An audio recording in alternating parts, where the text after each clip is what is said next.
Ito mga Lodi, paano i-develop ang analysis, application, and evaluation na level of cognitive domain, diba? So, sa hindi nakakaalam nito, ito yung mini-measure sa board exam. Diba? Yung sa Bloom's taxonomy, ito yung nandyan sa TOS. For example, remembering, understanding, application, analysis, evaluation, and creating. So, kadalasan sa board exam ngayon, dito sila sa understanding, application, analysis, at evaluation. Ang tanong ngayon, paano yan i-develop na skills? Diba? So, kung magbabasa lang kayo, then i-memorize nyo, remembering lang yung kaya nyong maabot. So, paano ang tanong sa board exam?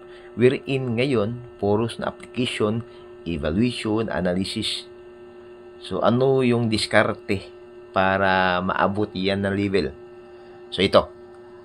For example, nag-aaral ako about leadership. Leadership. So, once we say leadership, you motivate or the person motivate its member, inspire his member to achieve a certain goal. So, pag na-memorize ko ito, so meaning, remembering lang na level yung na-develop ko. So, it is not enough. So, kailangan nyo mag-level up.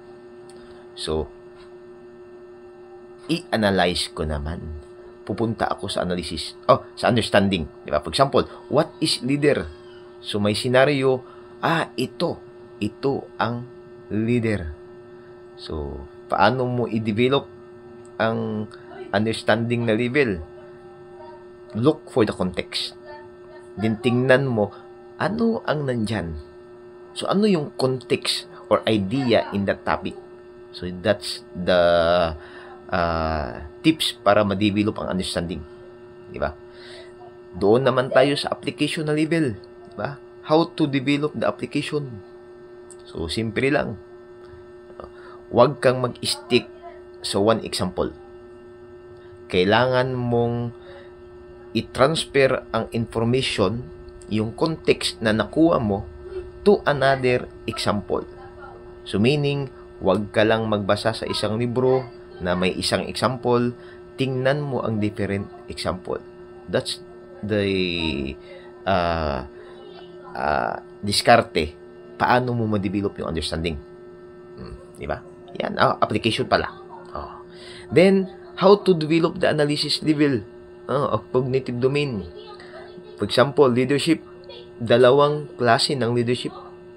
So, kukuha ako ng participative leadership or democratic leadership, tapos ko nang na-remember, tapos ko nang na-understand, ma-apply ko na ito, then kukuha naman ako ng another types of leadership, autocratic na naman.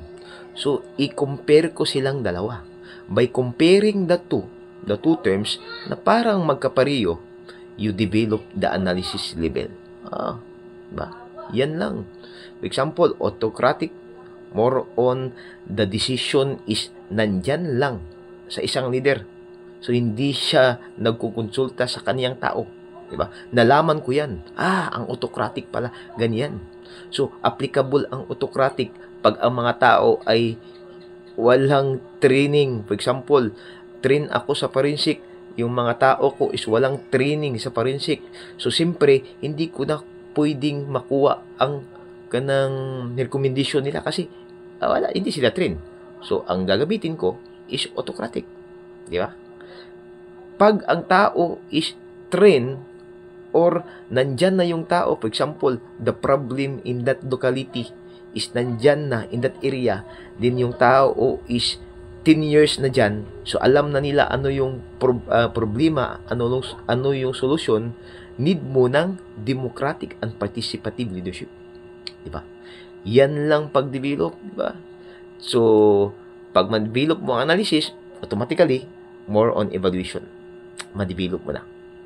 So, that's the cognitive domain. Ito ang diskarte paano ma-develop itong mga domains na ito.